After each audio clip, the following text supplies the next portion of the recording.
staples of South Indian cooking are Moringa leaves or drumstick leaves. These leaves are great in that they have a lot of antibacterial properties to them, and they're also chock full of nutrients. The other great thing about these leaves is that they grow like weeds. So you pretty much will find them either in your neighbor's backyard or in your own backyard. So if you're at the market and there's nothing good there and your cupboards are completely bare, you can go to your neighbor and say, hey, can I get a bunch of these leaves? Or even go to your own backyard and get a bunch of these leaves and make a great stir fry from them or a great curry from them. Now in Canada, of course, we don't have the right climate to grow these leaves.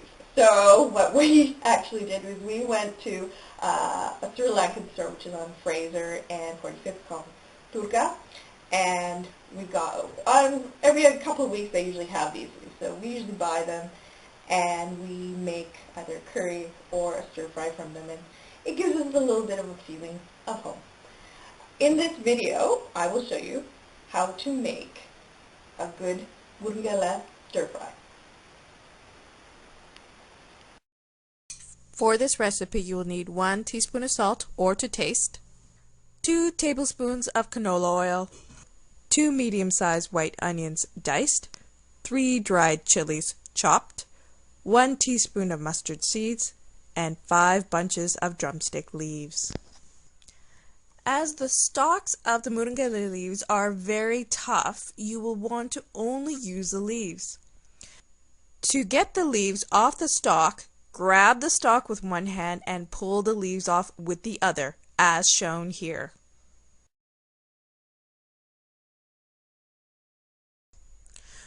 Once you have taken all the leaves, wash them thoroughly with water, and then drain them with a colander. In a hot pan, add the oil.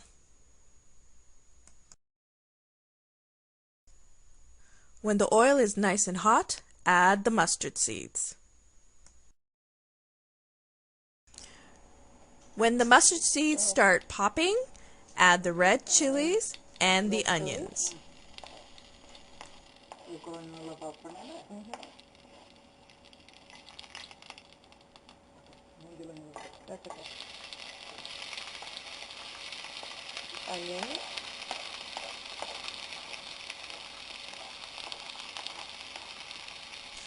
Saute the onions until they are slightly brown.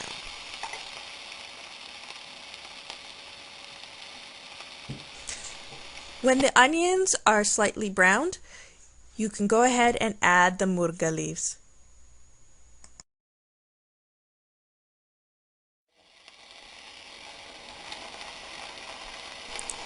After you've added all the leaves to the pan, you want to constantly stir, making sure that they don't get stuck to the bottom of the pan or clump up.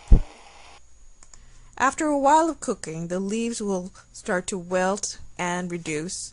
At this point, you can go ahead and add the salt.